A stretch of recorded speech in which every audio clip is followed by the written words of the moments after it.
বৃষ্টি হচ্ছে বুঝছেন, তো বৃষ্টির ভিতরে ছাদে গিয়ে ফুলগুলো তুলে নিয়ে আসছি। ওই জন্য একবার ঘুমটা দিয়ে তারপরে ছাদে গেলাম আর কি। ছাদে গিয়ে ফুলগুলো তুলে নিয়ে আসলাম, নিয়ে এসে ঠাকুর ঘরটা মুছে তারপরে এখন স্নান করতে যাবো। এর আগে আপনাদেরকে দেখিয়ে দিব যে মামনি কী করতেছে। এই তো ফুলগুলো তুলে নিয়ে আসলাম আর এক সাইডে রেখে দিই। রেখে দেওয়ার পরে তারপরে চলুন রান্না করে। আর বাইরে দেখুন কি বৃষ্টি হচ্ছে, আজকেও একই রকম বৃষ্টি হচ্ছে। ঘরটা কীরকম অন্ধকার হয়ে আছে দেখলেন। এই তো সকাল সকালে মামনি সকালের কাজগুলো করতেছে, সবাই জলগুলো নিচ্ছে। আর ওই যে আওয়াজটা আসতেছে, খুব জোরে বৃষ্টি হচ্ছে বুঝছেন। আর এখানে বন্ধুরা ওই যে গাজর, তারপরে কী বলে বিটরুট, অমলখি, কাশি হলুদ সব একসাথে করে ব্লেন্ড করে রেখেছি, ভাগ ভাগ করে রেখেছি বুঝছেন। ভাগ ভাগ করে রেখেছি এই জন্যে যে মামনির যেন সকালবেলার অত বেশি কষ্ট না হয় আর কি। নাহলে তো এক জায়গা থেকে একটা দিতে হবে, অনেকটা কষ্ট হয়ে যায়। ভাগ ভাগ ভাগ করে ওই যে ডিপ ফ্রিজে ঢুকিয়ে রেখেছি আর কি। মুখে একটু কথা বেজে যাচ্ছে সকাল সকাল। সোনার তেলটা ভিজিয়ে রাখছি। কালকে না একজনের খিচুড়ি খাওয়া দেখে আমার ভীষণ মজা লাগতেছে। চিন্তা করলাম যে একটু ওই যে লেটা খিচুড়ি রান্না করি আমাদের নোয়াখালীর বাসা আর কি। তো মামনি বললো যে লেটা খিচুড়ি রান্না করলে ওই দাদুভাই নাকি খাবে না, তো ওই জন্যে একটু বোনা টাইপের করবো আর কি। রান্না করা মাংস আছে ওইটা দিয়েই করবো। এদিকে মশলার জলটা ভিজানো মানে জাল করা হচ্ছে আর কি। এখানে অনেক কিছু আছে, দারচিনি, এলাচি, তেজপাতা, তারপরে সাজনা পাতা, চা পাতা, লেবু, অনেক কিছু আছে। অজোর বৃষ্টি। এবার এই যে সামনের রুমে বসে লেবুর জলটা খাচ্ছি আর কি, তারপরে মশলার জল। টক বেশি দিয়ে রেখেছি বুঝছেন বন্ধুরা। ডিমটার ভিতরে অনেক কাঁচরা। এদিকে আসুন। এই যে দুদিকে দুইটা ডাল, একদিকে ভেজে নিচ্ছি মুগ ডালটা, আর একদিকে সোনার ডালটা সিদ্ধ বসিয়ে দিলাম। আগে রান্না করার মাংস আছে, এই হলো আমার দাদু ভাই বুঝছেন। হ্যাঁ এটা কি মাংস? হ্যাঁ এটা মাংস। আজকে পুরো ঘর অন্ধকার, লাইট জ্বালিয়ে তারপরে কাজ করতে হচ্ছে। বাইরে প্রচন্ড বৃষ্টি।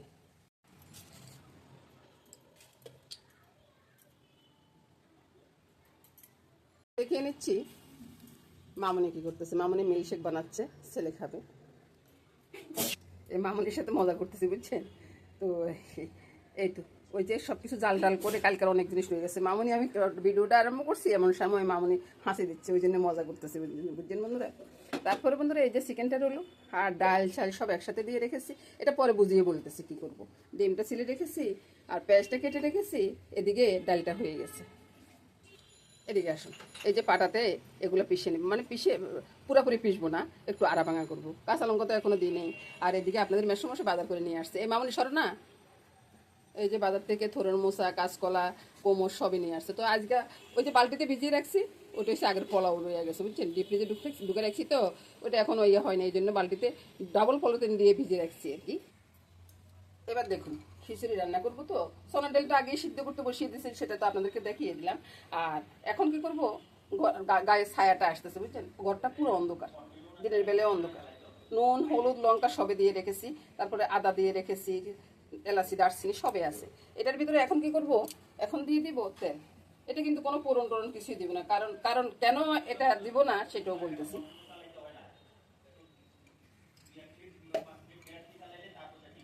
এটাকে ভালো করে মেখে নি না, একবার ভালোভাবে মেখে নি।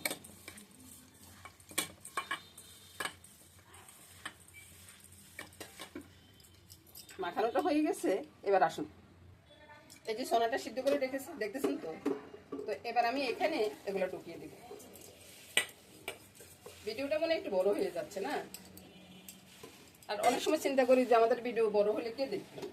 পরে চিন্তা করি কেউ দেখো আর না দেখো, আমার মামনি তো শিখবে। চিকেনটা ঢুকিয়ে দিলাম, ওই যে আগের চিকেন রান্না করা সেটা আপনাদেরকে দেখাইছি কিন্তু। এবার জলটা দিয়ে দিচ্ছি, ঠান্ডা জল দিচ্ছি বন্ধুরা, একটু কমিয়ে দিলাম আর কি। ওই যে ফেনাটা উঠতেছে, ফেনাটা ওই যে সোনাটা সিদ্ধ করছি যে ওই ফেনাটা একটু কাঁচা দিয়ে রয়ে গেছে আর কি। আমি নোয়াখালীর বাসাতে বলতেছি বন্ধুরা। এখানে কিন্তু বন্ধুরা আমি পরিমাণের থেকে কম জল দিয়েছি বুঝছেন। তো আপনারা কি করবেন, আপনারা আমার মতো যদি এরকম যদি পোলাও থেকে যায় বা মাংস থেকে যায়, মোটামুটি সবাইকে হবে না, তো এভাবে করে করে নেবেন, দেখবেন যে সবাই সেটে ফুটে খেয়ে নেবে, একবারে ইয়ের মতো হয়ে যাবে আর কি। এটা যে বাসি পোলাও কেউ বলতেই পারবে না। তো কাঁচা লঙ্কাটা দিতে ভুলে যাচ্ছিলাম বুঝছেন, এখন কাঁচা লঙ্কাটাও দিয়ে দিলাম। এবার ঢাকা দিয়ে রাখলাম, বড় কাশে গেলে এবার চুলার আঁচটা কমিয়ে দিব। এটা হইতে থাকুক বন্ধুরা, ততক্ষণে আমি ডিমটা রান্না করে ফেলি। তাহলে একসাথে দুইটা কাজ হয়ে গেল। কড়াইয়ের তেলটা গরম হয়ে গেছে, ডিমটাকে ভালো করে ছিলে একবারে ওই যে একটু কেটে কেটে দিয়েছি বন্ধুরা, আপনারা দেখতেছেন কিনা জানি না। ডিম হলুদটা ওই এই কি ভুলভাল বকতেছি বলুন তো, ডিম নুন আর হলুদটা আমি ওই ডিমে আর মাখলাম না, বুঝছেন, সরাসরি এভাবে ছেড়ে দিলাম আর কি। দিয়ে ভালো করে নেড়ে ছেড়ে রান্নাটা ছেড়ে দিই। রান্নাটি ছাড়বো, ডিমটা আগে ভেজে নিচ্ছি আর কি। আজকে সব উল্টো পাল্টা কথা বলতেছে, বুঝছেন, কেন তো এরকম হচ্ছে সেটাই বুঝতেছি না। এবার বন্ধুরা আপনারা দেখুন তো ডিমের কালারটা কত সুন্দর হয়ে গেছে না, এভাবে নুন হলুদ মাখাতে। আর যদি আমি এমনিতে মাখতাম না, তাহলে নুন হলুদ এক জায়গায় লাগতো, এক জায়গায় লাগতো না, এত কিছু দরকার আছে বলুন তো। আর তরকারির কালারটাও কিন্তু সুন্দর হবে তেলের ভিতরে যে নুন হলুদ যা আছে ওই জন্য। এখন আমি চুলাটা বন্ধ করে দিয়ে তারপর ডিমগুলো নামিয়ে নেব। প্রথমে তেলের ভিতরে আমি পেঁয়াজটা দিয়ে সারি, তারপরে আমি ডিমটা দেখাচ্ছি বন্ধুরা কীভাবে ভাজলাম। পেঁয়াজটা যদি না দিই ডিমের ওই যে মশলাটা পুরা যে কালো হয়ে যাবে। এই যে দেখুন না ডিমটা নেড়ে ছেড়ে পেঁয়াজটা ভেজে নিচ্ছি, আরেকটু ভাজা হোক, আরেকটু ভাজা হলে তারপরে বাটা পেঁয়াজটা ছেড়ে দিব আর কি। ততক্ষণ বন্ধুরা ওই যে খিচুড়িটা দেখে আসি।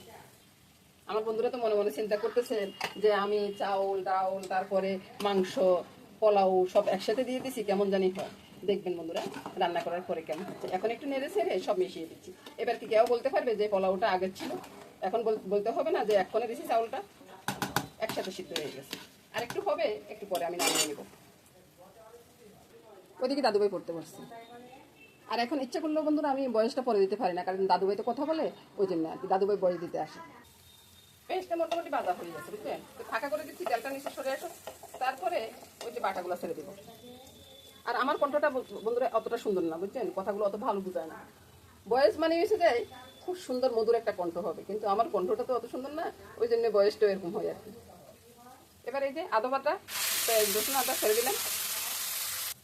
একটু বেখেয়াল হইলে কি অবস্থা হয় দেখুন, আমার পেঁয়াজগুলো গেল পুরা, নুন হলুদ আর একটু লঙ্কা দিয়ে দিলাম, দিয়ে এবার নেড়ে ছেড়ে দিচ্ছি। তরকারি কালারটা অনেক সুন্দর হওয়ার কথা। এখন দেখুন তো পেঁয়াজগুলো পুরা দিয়ে কি অবস্থা হয়েছে আমার।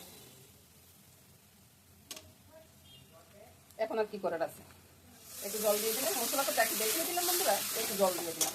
জল দিয়ে ভালোমতো কষে নিচ্ছি। কত আনন্দ করে ডিমটা রান্না করতেছি, অনেকদিন পরে ডিম রান্না খাবো তাই। আর পেঁয়াজটা পুরো দেখি হলো বলুন তো। তো এবার ডিমটা ছেড়ে দিচ্ছি, তারপরে নেড়ে ছেড়ে দেখি কতটা সুন্দর করতে পারি। ডিমটা ছেড়ে দিয়ে এটা মাখো মাখো করিয়ে রান্না করবো, বেশি ঝোলও থাকবে না। তো ডিমের রংটা তো কালো হয়ে গেছে বন্ধুরা, একটু সুন্দর করার জন্য আমি এখন একটু লঙ্কার ভিতরে একটু তেল দিয়ে দিলাম। তেল দিয়ে আপনারাও চাইলে এভাবে করতে পারেন বন্ধুরা, শিখে রাখুন। তারপরে এই যে উপরে উপরে ছেড়ে দিব, তাহলে কালারটা একটু সুন্দর হয়ে যাবে আর কি, এতটা কালো থাকবে না। দেখলেন তো কালারটা কত সুন্দর হলো। এবার দিয়ে দিচ্ছি দারচিনি এলাচি বাটাটা, দিয়ে ভালোভাবে নেড়ে ছেড়ে দিই, তারপরে নামিয়ে নেব। এবার নেড়ে ছেড়ে দিচ্ছি, দেখুন অনেকটা সুন্দর হয়ে গেছে না। আপনারা চাইলে এভাবে করতে পারেন বন্ধুরা, বারবার বলতেছি কথাটা। তো এটা নামানোর পরে আমার রান্নাটা হয়ে যাবে, তারপর খিচুড়িটা রেখে দিব। এবার বন্ধুরা চতুর্দিক থেকে তেলটা বের হচ্ছে আর কি। এবার আমি নামিয়ে নেব ডিমটা, নামানোর পরে দেখাচ্ছি।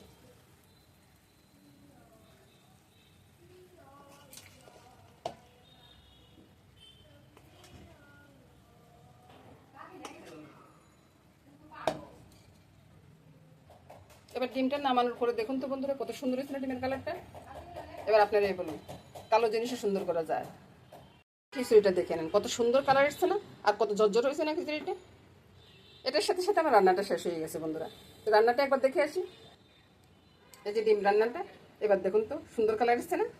আর ওই যে কালকের তরকারি আর আজকের ডাল, আর দুপুরবেলা একটু পটল ভাজি হবে, এটা দিয়ে খাওয়া হয়ে যাবে। সেটা তো আর দেখাতে পারলাম না বন্ধুরা।